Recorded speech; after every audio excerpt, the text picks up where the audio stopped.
Good afternoon, Tuscaloosa, Internet World, West Alabama. How we doing downtown Northport, right next to Bryant-Denny Stadium? This is the Joe Gaither Show right here on BamaCentral and BamaCentral.com.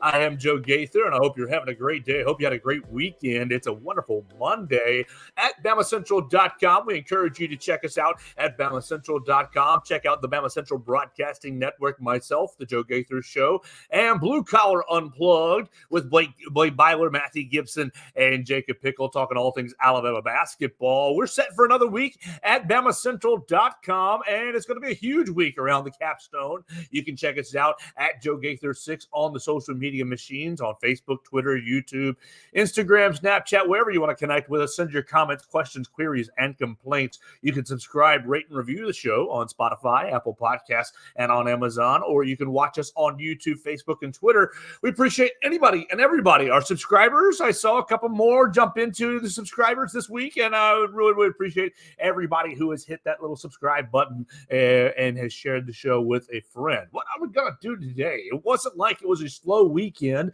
There was no Alabama football. But we were still going to talk a little Alabama football. We're going to talk a little Alabama football. We're going to talk a little bit of Alabama basketball as well as the Crimson Tide played on Saturday. But we're going to talk recruiting to get this bad boy started on a Monday. And we hope you had a great weekend. If you have something or topic that you want to chime in on or that you want me to chime in on, you can jump in on the comments side right there, Joe Gaither 6. We're live on Facebook and Twitter right now and on YouTube as well. But let's start recruiting. Oh my gosh. Huge weekend. Okay, Coach Saban was off. Coach Saban and all the coaches, the practice, no regular practice last week. Everybody who paid attention knew that. Everybody who knew what was going on knew that there was no practice last week. Everybody had to get ready for finals. So Nick Saban and the coaching staff goes on the road, and yeah, everything goes pretty well. You gain a 2025 defensive player that's going to contribute early, and we'll get into him at a later date. But we want to start with the huge news this morning, 9:15. On Instagram Live, our friend Ryan Williams, we've been teasing it on the program for literally 3.5 months since we started talking to our friend Michael Bronner at WNSP down there in Mobile, the Sound of Mobile app. Look, we've been teasing it for 3 months. Ryan Williams finally decided he is going to reclassify into the 2024 class. He's reclassifying, and he's joining the 2024 class, and he's already the top-rated recruit in the 2024 class. All right, Ryan Williams, Saraland High School. What do you guys know about him? If you don't know anything about him, look, he is the real deal. He's the best athlete I have literally ever seen in my life in person at a high school game. Now, my coverage has not been extensive. It's not been a 40-year period, but in the handful of years, in the short period of time, the 6-foot athlete is absolutely absurd, insane. He's 6 foot. He's 165 pounds. So, like, by the metrics, you think, okay, there's no way this kid is that good. But every time he touches the football, he's dangerous. All right, so Saraland lost the 6A state championship on Friday night to Clay Chalkville. But it wasn't for Ryan Williams giving it his all. Ryan Williams had 11 catches, 232 yards, 2 touchdowns, 1 rushing touchdown, 1 kickoff return touchdown, all 4 Saraland touchdowns in the state championship on Friday night in Bryant-Denny Stadium in a 31-28 loss to Clay Chalkville and Jalen Mbakwe, the other another 5-star prospect in this 2024 class. Look, this is a huge deal for Alabama. A huge deal. Ryan Williams, his speed is unreal. His speed is otherworldly. His speed is, now granted, it is just high school, and there will be an adjustment period, but I predict that Ryan Williams will be an impact player for the Crimson Tide next season. Easily. Boom. I mean, it's that big of a deal. He's going to be a stud on the Crimson Tide team next year. And think about it. Oh, my gosh. Jalen Milroe with his deep ball ability. I mean, a lot of what Ryan Williams does is get out into the open field and use his speed and agility and fast pace, cut, to get into open field and to score. I mean, he's deadly with the ball in his hands. And he has, at least at the high school level, a fifth or sixth year. And I'm really looking forward to seeing how that's going to translate into the college level. Now, you're going to have to put on some weight, Ryan Williams. You're going to have to put on some weight. I mean, look, anybody who's been nicknamed Hollywood, Ryan Hollywood Williams, he was the number one recruit in the state of Alabama in the 2025 class. He moves into the 2024 class, and he supplants Jalen Mbakwe. Now Alabama has the number one and number two top recruits in the state. A lot of people this morning, some people this morning speculating that Ryan Williams might flip to Auburn, and I think they're sorely disappointed as Ryan Williams moves into the 2024 class, and it's a huge deal for Alabama football. I mean, yes, they stay at number 4, so it doesn't jump them up over anybody in the recruiting rankings, but this is a weapon. This is a weapon that you're going to see on Saturdays that's going to impact ball games. Alabama, what? Since Jamison Williams, I mean, Jamison Williams was great, but he was a transfer. John Mechie was good. He was above average. He was a pretty good wide receiver. But John Mechie wasn't an Amari Cooper. He wasn't a Julio Jones. He wasn't, he wasn't a Devontae Smith. No way. He wasn't even really a Jerry Jeudy. I loved Jerry Jeudy. I was impartial to Jerry Jeudy with his footwork ability. And obviously Henry Ruggs with his big play, his speed ability. He was strong. He was a homegrown talent. These kind of guys, Calvin Ridley. Ryan Williams is going to be in that class. Ryan Williams is he's probably going to lead that class before he leaves the capstone. And this is a huge deal for Alabama to get him reclassified. Now, he could have stayed at Saraland. And they would have been, competing for another 6A state championship next year with KJ Lacey again. And them boys, they've got a ton of talent at Saraland. KJ Lacey, quarterback currently committed to Texas in the 2025 class. But no, he jumps into Alabama's 2024 class, and I think that he's going to make an impact pretty much right away. If he can figure out a way to put on 15 pounds. Look, Devontae Smith was really, really light when he came to the capstone as well. If he can put out Miss Amy Bragg put on about 15 pounds, take him to about 180, 185, 20 pounds. That'd be nice. And maintain the speed factor.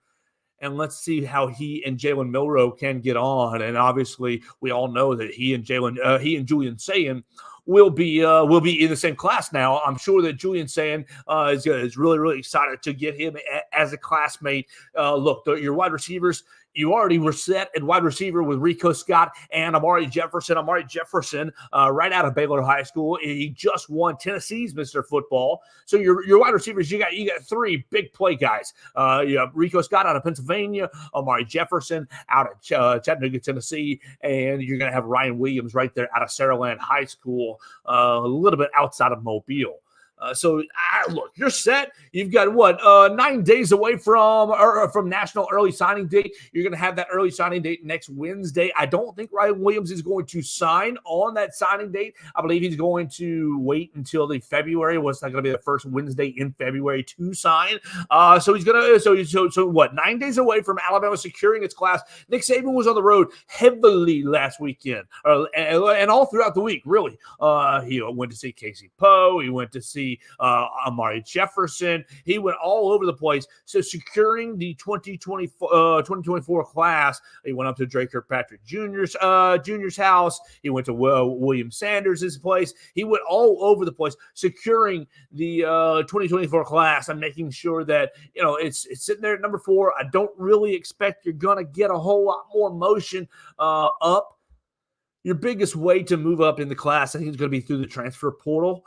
We talked a little bit about the transfer portal on Friday with our friend Jalen Prince. If you missed the Friday show, you can hit it up on all of the platforms we've already talked about: Spotify, Apple Podcast, Amazon, YouTube, Facebook, and Twitter. Thanks so much for Jalen Prince joining us, talking about Ja'Cory Brooks, talking about Tyler Buckner, talking about Isaiah Hastings, and of course Taiyu Jones-Bell, all in the transfer portal already for the Crimson Tide. But no, it's a huge deal, huge Monday to get Ryan Williams into the 2024 class. You reclassify him, and I think he's going to be a big player pretty early. I mean, I don't think he's gonna. The only way he redshirts Yeah, as if the weight deal is really a factor.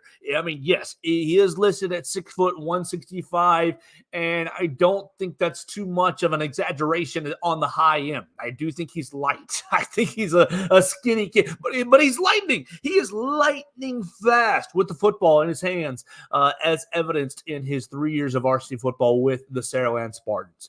All right, let's keep it rolling. Let's keep it moving on this magnificent Monday. We hope you're having a great day on this Monday, December 11th. You're tuning in to us on Spotify, Apple Podcasts, or on Amazon.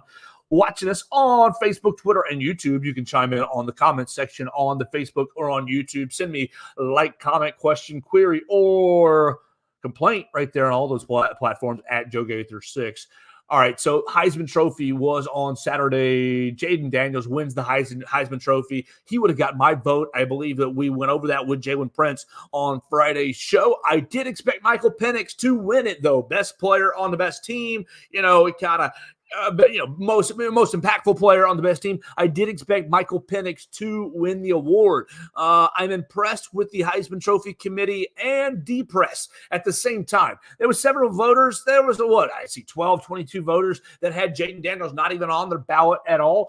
And so it's really, you need to curate these votes each and every year. The Heisman Trophy Trust needs to curate these votes each and every year. I know friends who had votes who voted for Jayden Daniels because most of my friends are very smart.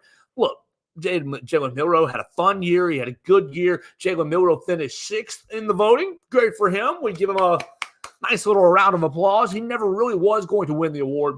It was a small chance for him to become a finalist, and that was if he dominated against Auburn and dominated against Georgia. He didn't really do that. Obviously, we all know the 4th and 31 play will live on forever and ever and ever and ever. But he didn't really dominate in those games, and he played well enough against Georgia, obviously well enough to win, but he didn't really dominate either against Georgia. Finished 6th in the Heisman Trophy. Look, here's your number comparison. Your Heisman Trophy winner, Jayden Daniels, threw for LSU 3,800 yards, 40 touchdowns, 4 interceptions. Pretty daggone good. He ran for another 1,100 yards and then ran in for another 10 touchdowns. So look, that's 50 touchdowns. 50 touchdowns, that's basically 5,000 yards. Right at 5,000 yards accounted for when you account for the change. 5,000 yards from scrimmage, 50 touchdowns, only a handful of turnovers. That's what won the award. Jalen Milroe on comparison. Well, Jalen Milroe had a fine season. Great year, a great starting quarterback, great first-year starting quarterback started with 2,700 yards passing. Pretty good little time. Granted, remember, he missed one game starting, the USF game. 2,700 yards passing, 23 touchdowns, and 6 interceptions. To go along with that, he had 468 rushing yards and 12 touchdowns. So coming up quite a bit short of Jayden Daniels' numbers. Add that up roughly, that takes you to right at 3,100 yards.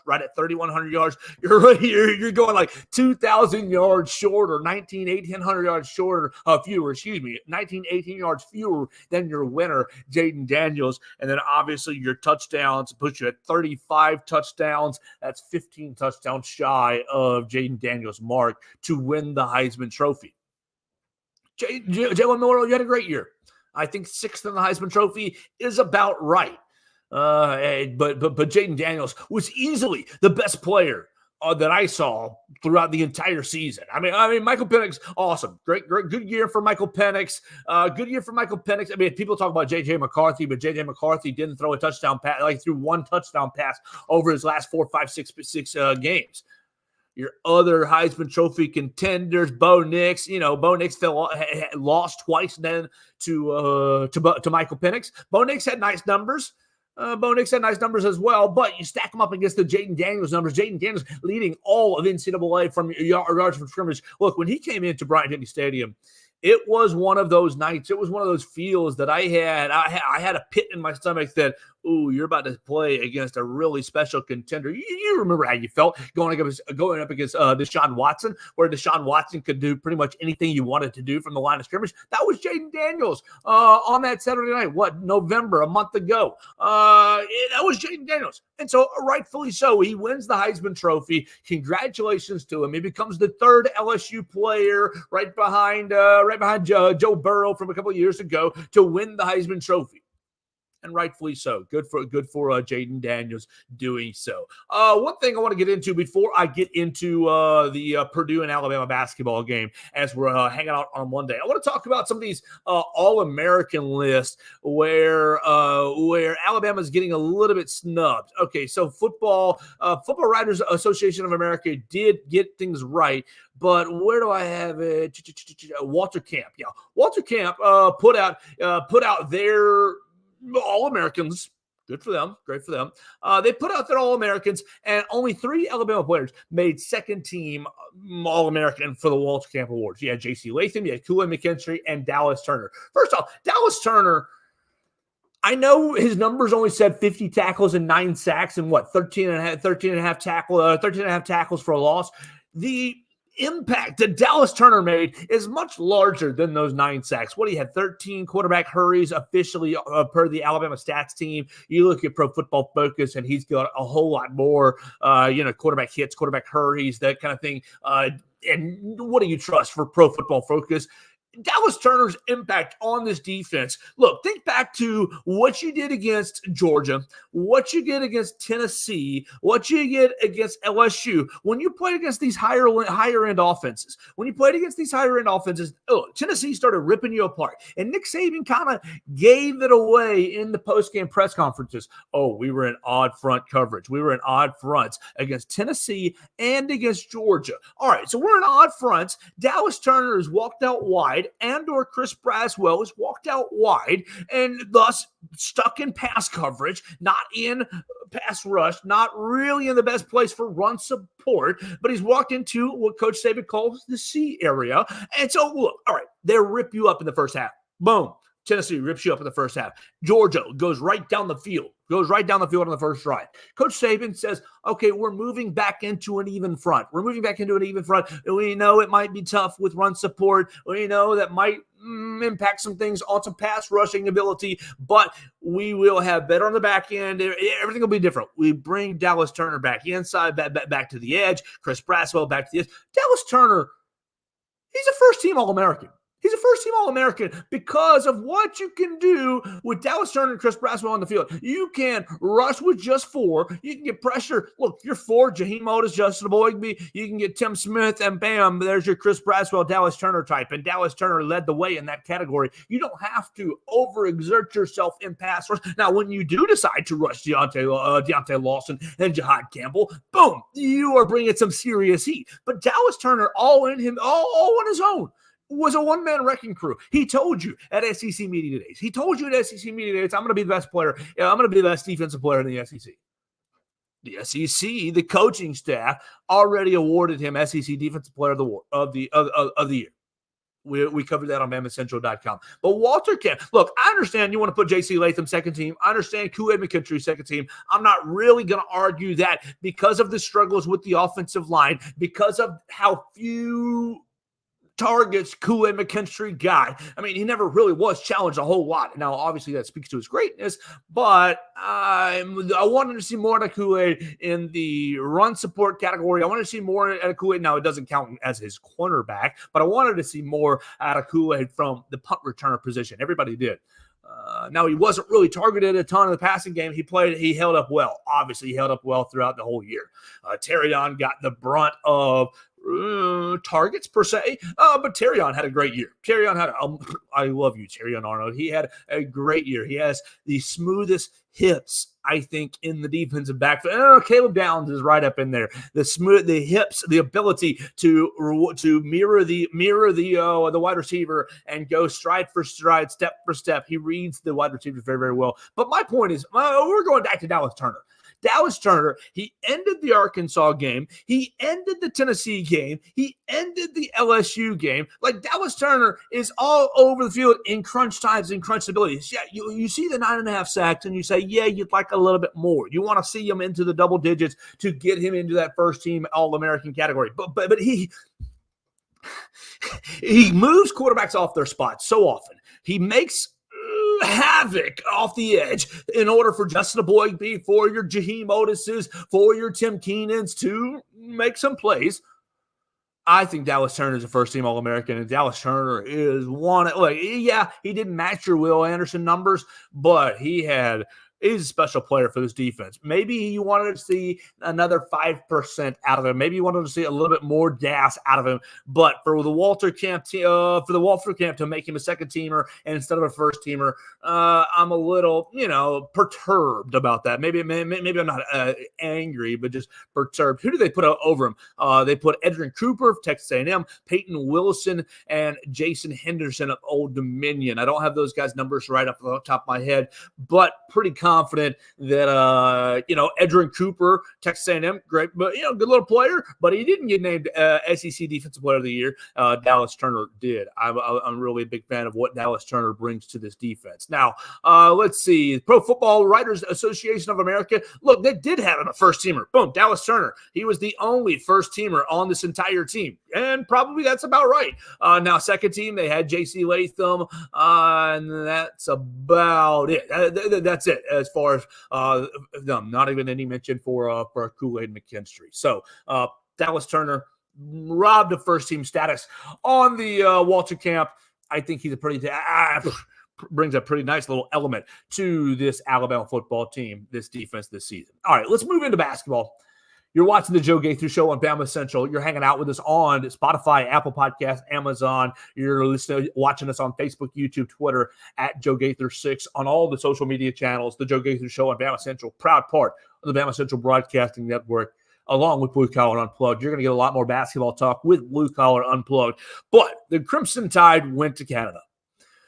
The Crimson Tide went to Canada and lost to Purdue. They lost to Zach Edey. All right, you lost 92-86. And the basketball team is in a little bit of a weird place right now as far as schedule-wise in the non-conference, as far as finding themselves on the new year, as far as a little health and wealth, and then, of course, going up against a very unique opponent.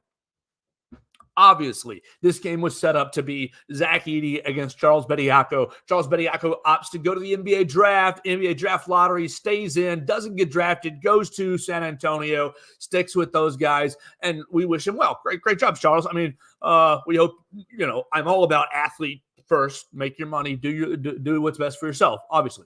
And if he thought that was the best thing for himself, good deal. But it would have been fun. It would have been cool to see the Canadians going head-to-head, Zach Edey and Charles Bediako. All right, so you lost 92-86. You held the lead on Purdue at halftime, and you held the lead all the way through, about halfway through the second half. You end up with 11 minutes left in the half. Purdue kind of goes on a big old run, and from that point, you're basically chasing the rest of the ball game. Zach Edey, 35 points, 7 rebounds, 11 for 11 from the free throw line. What is he, 7'4", 7'5", 500 billion pounds. You cannot get around him. You cannot guard him. You cannot box him out. He is the epitome of a giant. And he's not, as you saw, unathletic, but he's not the most he's not sitting out there like young Shaq, like baby Shaq at LSU. But he is a daggum mountain. Oh, such a hard player. Like so hard for me to decide what I want to take from this game because one, all right, the fan in me, the Alabama basketball supporter in me says, "Boo-hoo-hoo, you lost. Boo-hoo-hoo, you need to get back on the winning track. Boo-hoo-hoo, my fandom is bleeding out here. You need to be. You had him. You had him. Oh, you had him in the first half." You let them slip away and get back into it. But okay, all right. Let's put our analyst hat on. Let's step a little bit. Let's take a little bit of step back here. Zach Edey is a load. You're not going to play anybody like him the rest of the season. Guaranteed. Unless you play Zach Edey again in the NCAA tournament, which if you do, you're playing a 1 seed, you're playing a 2 seed, and you're doing that in the Sweet 16, the Elite 8, the Final 4. the national championship. There ain't no way this team's a Final Four team right now. I'll tell you that. Alabama, that is. But for now, okay, so what do you take from this? You take, all right, Alabama is in the game with the number 4 team in the country for 1.5 halves. What's that for 30 minutes? For 30 minutes is leading the game. Braden Smith, here's the problem. You know that Zach Edey is going to get his points. You know that Zach Edey is going to get his, and you end up having you have Nick Pringle and Muhammad Wiggy. They both foul out. They both played as best as they could, but they both foul out. Grant Nelson, you didn't know if he was going to play or not. So there's some analytical things here. You didn't know if Grant Nelson was going to play or not. Boom, you get Grant Nelson active. I mean, there was some whispers that he wasn't going to play. I think there was a feel the entire time that maybe we put this out there that he's not going to play, and he game time decision, and things went well. He played. Where's my box score? Right, my box score is right there. Yeah, boom. Grant played 27 minutes, so pretty much you're 30 minutes. Yeah, played 27 minutes, 11 points, 7 rebounds, 5 assists, 3 turnovers. You know, it's 2 for 7 from the 3-point line. So good to have Grant in there. You end up throwing Nick Pringle off the suspension at Zach Edey. You're throwing Mo Wagi, who's starting his second game in a row. You throw Diabate. Diabate doesn't even play. Basically, you're trying to find big bodies. Sam Walters plays a little bit at him. Jaron Stevenson plays a little bit at him. You're basically throwing everybody at him. And Wagi and Pringle foul out. Look. It's hard to get. What is a fair whistle against a player who's 7'5"? What is a fair whistle against a guy like Zach Edey? I mean, he's a monster. He's officially listed 7'4", 300 pounds.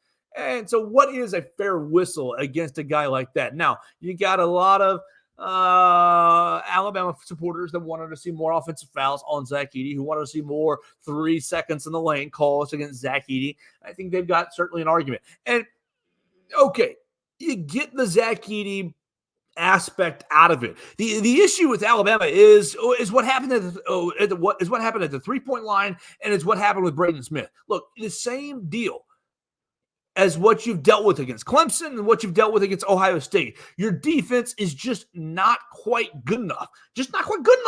And look, Edey, you're going to give him the 35. You're going to say that he's a load. You're going to say that he's a unicorn, and he is. But Braden Smith is not anything special. You got a little guard. I mean, he's a veteran guard. Obviously, you're going to see a lot of veteran guard, little ball handlers who can make shots. Braden Smith, 27 points, 4 of 7 from the 3-point line. Like, he didn't sit there and kill you, but like, goodness gracious, you guarded 8 for 18 at the 3-point line against Purdue. And you think, okay, that's not good. That's not good. 44%. Yeah. Alabama ends up making a lot of 3-pointers. I mean, what was your total? Alabama's your total was 19 for 46. So you made more threes than they even took. But your percentage was lower. You're you're closing out very poorly. You're closing out. Now, granted, okay, I know the Zach Edey pick and roll with Braden Smith makes it unique. What do you do against a 7'5" guy? Do you go over the top? Do you fill and support? No, Braden Smith was crushing the drop coverage. He was. And there was not much answers because you have a 7'5" guy in the equation. Just disappointing. I mean, on one hand, encouraging that you hung in there with the unicorn, encouraging that you put up. I mean, Mark Sears, 35 points, 8 for 16 from 3. Mark Sears was lighting it up. He was filling the bucket. And Mark Sears, you can probably see, is going to be the engine for. Look, Estrada is good. Estrada and Grant Nelson have both shown that they can go off. But as far as consistency goes, game in, game out, I'm ready to play. Mark Sears seems to be that guy for Alabama basketball right now. And so Alabama basketball, what are you? You're 6-3, and you take away that you got out-rebounded by a 7'5" fella. You would have loved to have had your own 7-footer in the game, but no, he's playing in San Antonio. So what do you feel about this? You see the game, you shoot well from 3. You get to 86 points on the offensive end, but you're giving up another 92. I mean, this is a problem for Alabama. Your defense has just not been good at all against any of these top-tier teams.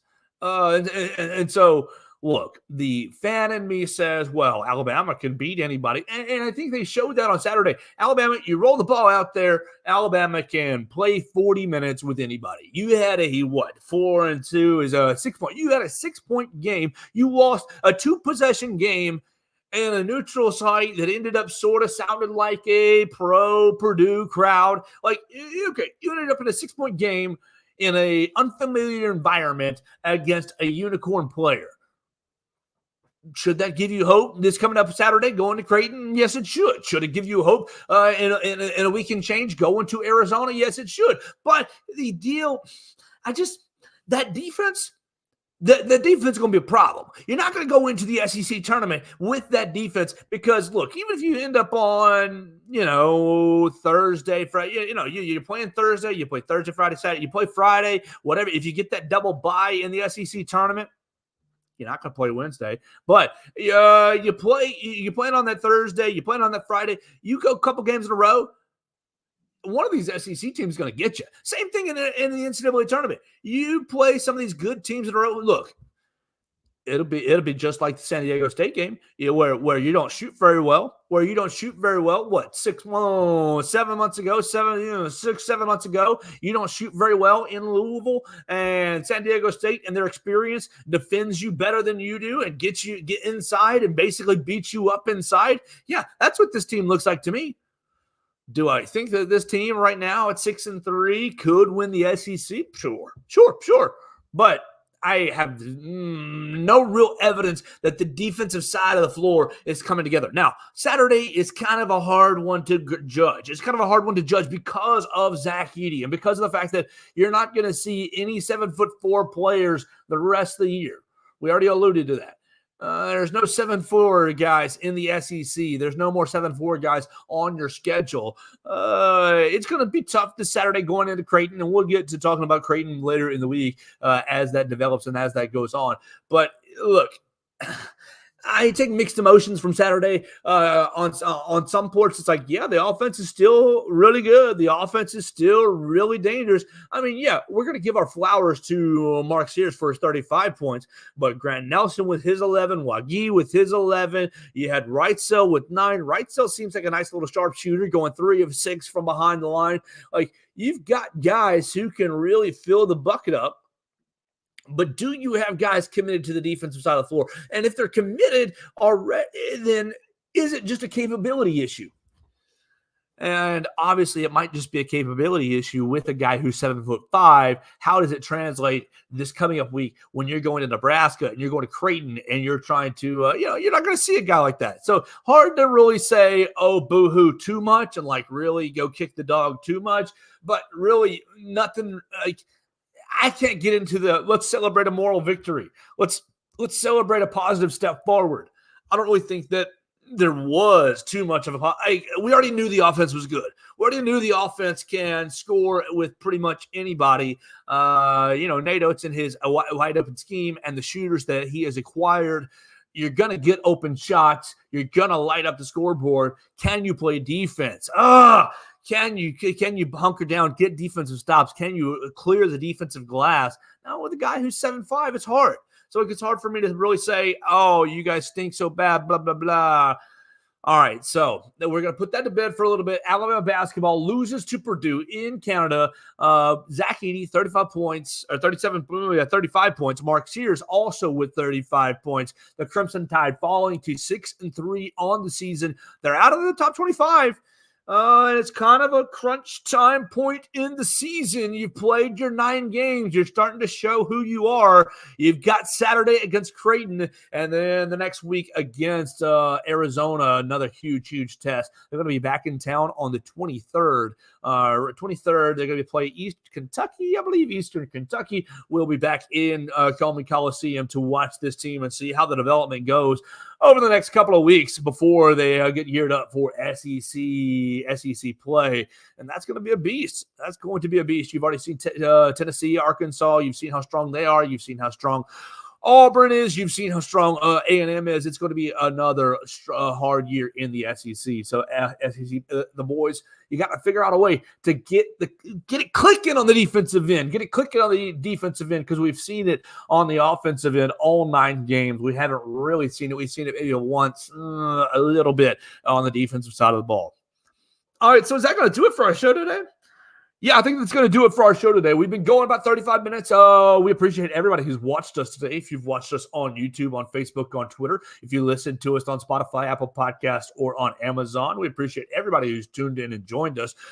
We talked a little about Alabama basketball. We talked a bit about Ryan Williams. We talked about the Heisman Trophy. We talked about Dallas Turner and his impact on this Alabama football team. Look, on Friday, I believe. Alabama football is going to get back to practicing, getting into bowl practice. I'm going to be diving into Michigan tape over the week. Look, I tried to put them on a couple of times this past week and just got bored with it. Big Ten football, their competition, it was not really that great. So I'm going to dive into Michigan tape this week, find out about Blake Corum, find out about Jimmy Harbaugh, find out about J.J. McCarthy and what that offense, what that defense wants to do, what they can do. I think, look, I said it already on this show. I believe that Michigan's come out as a 1.5 point favorite. Hammer Alabama plus 1.5. I think that they haven't seen anything like a Jalen Milroe. And, you hear the anti-Alabama people say, oh, throw a spy on him. Ask Georgia, ask LSU, ask teams that Alabama has left in its wake how easy it is just to spy Jalen Milroe. We'll see what Michigan does. So I'm going to be diving into Michigan tape this week. I'll try to give you more of a Michigan breakdown as we get further into the week. Obviously, we'll talk more about Creighton here pretty soon. We will keep an eye on the recruiting as these 9 days are heating up. And we're going to try to find some other good guests to bring you some great content on the Joe Gaither Show on BamaCentral. Look, I love you all so very much. I appreciate everybody who's recently subscribed to the show. I notice all my numbers, and every single one of you is very important to me. You can always connect with me at Joe Gaither 6 on the social media machines. Whatever social media is your favorite, it's that same handle at Joe Gaither 6. And that's going to do it for our show today. We love BamaCentral and BamaCentral.com. Thanks so much for Chris Walsh putting us on each and every day. Thank you, Lord, for giving me 35 minutes of things to talk about, and everybody for tuning in and commenting. It's been a lot of fun here on a Monday. Hope you guys are enjoying your December. We're 2 weeks into it. It's about to be the end of the year, and we're hopeful that you will stick with us for the rest of the year. Thanks so much for joining us. We'll be back tomorrow for another edition of the Joe Gaither Show on BamaCentral.